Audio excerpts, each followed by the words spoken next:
Thanks for joining us here on NewsNation Rush Hour. I'm Nichole Berlie, and China has made another sudden raid into Taiwan's air defense zone, sending 30 Chinese military aircraft. The last time this happened, back in January, that's where nearly 40 Chinese military aircraft entered that region. But this time, it coincides with the U.S. delegation's visit to Taiwan to meet with other officials. And Leland Vittert, host of Unbiased, joining us now to discuss. Leland, thank you so much. All right, is this a sign that an invasion is imminent, or is this maybe just more saber rattling? Yes, it could be both, and you have no idea which one it is. No coincidence, though, Nichole, and I think you very rightly pointed out that this just wasn't 30 Chinese jets flying into Taiwan's air defense identification zone on a random Tuesday. It was when there was a U.S. delegation there. So as much as the U.S. delegation showing up in Taiwan was sending a message, this is the Chinese sending a message back with teeth. All right, well, the U.S. has accused Beijing of raising tensions in that region. President Biden last week said the U.S. would defend Taiwan if China attacks. Let's listen. You didn't want to get involved in the Ukraine conflict militarily for obvious reasons. Are you willing to get involved militarily to defend Taiwan if it comes to that? Yes. You are? That's the commitment we made. All right, so we heard from the president right there, Leland. Do you think the U.S. will respond? Should we respond?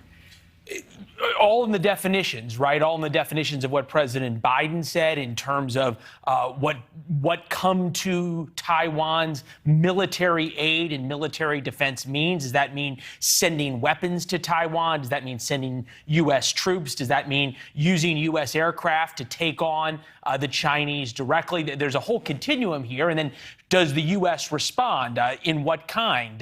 Do we send an aircraft carrier battle group through the Taiwan Strait and have it say hello and dock in Taiwan?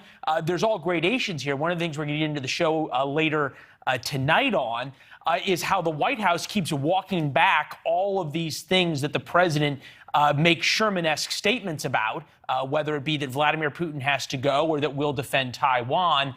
And then the White House keeps walking back, and what effect that has on the president's standing, not only abroad, but here at home as well, Nichole. Yeah, so respond, really, depends on how we define that. Now, we know the U.S. and Chinese government's planning a first and face-to-face meeting with top defense officials. What can we expect from this? And is this a positive step in the right direction? You have to see what the Chinese are willing to say. Typically, in these meetings, the Chinese delegation comes and, at least in the official on-camera portion, reads this long list of grievances, an impressive list of grievances you might have that the Chinese has with the United States, with the U.S. military, and then the U.S. diligently takes notes on their side.